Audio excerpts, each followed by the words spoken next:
चोखा मेला महार जाति के थे। मंगलवेढ़ा नामक स्थान में रहते थे। बस्ती से मरे हुए जानवर उठा ले जाना ही इनका धंधा था। बचपन से ही ये बड़े सरल और धर्म भीरू थे। श्री विट्ठल जी के दर्शनों के लिए बीच बीच में ये पढ़रपुर जाया करते थे। पढ़रपुर में इन्होंने नामदेव जी के कीर्तन सुने। यही उनकी शिक्षा दीक्षा हुई। नामदेव जी को इन्होंने अपना गुरु माना। अपने सब काम करते हुए ये भगवान नाम में रत रहने लगे। इन पर बड़े बड़े संकट आए, पर भगवान नाम के प्रताप से ये संकटों के ऊपर ही उठते गए। पढ़रपुर के श्री विट्ठल मंदिर का महाद्वार इन्हें अपना परम आश्रय जान पड़ता था और भगवत भक्तों के चरणों की धूल अपना महाभाग्य, उस धूल में ये लोटा करते थे।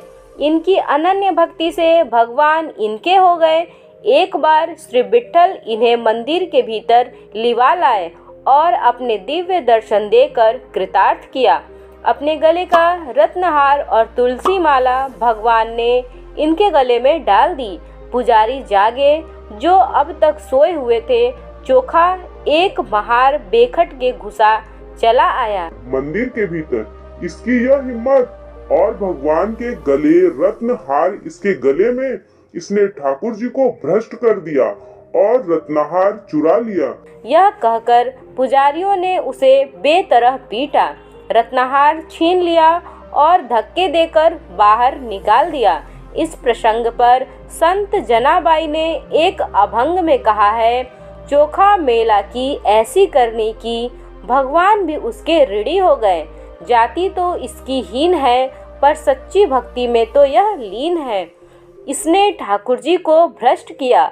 यह सुनकर तो यह जनी हंसने और गाने लगती है।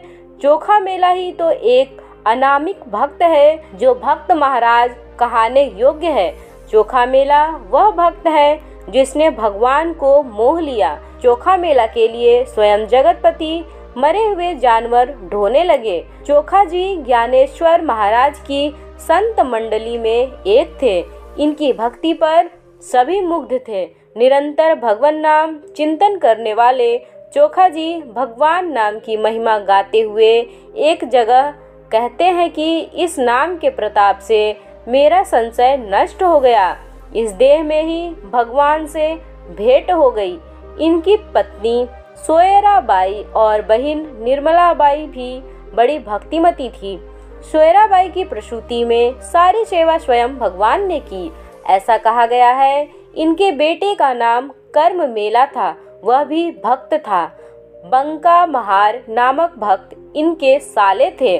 चोखा जी भगवान के बड़े लाडीले भक्त माने जाते हैं।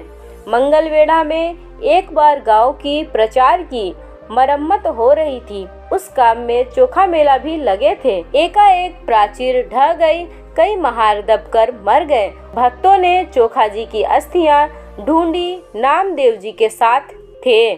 इनकी अस्थियों की पहचान यह मानी गई कि जिस अस्थि में से विट्ठल ध्वनि निकले, उसी को चोखा जी की अस्थि जाने।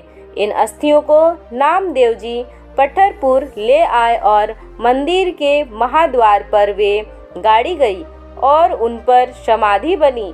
जिनकी अस्थियों में से भी विट्ठल नाम निकल रहा था, उन चोखा जी का सब भक्तों ने जय जयकार किया। तो ये थी श्री चोखा जी की जीवन चरित्र।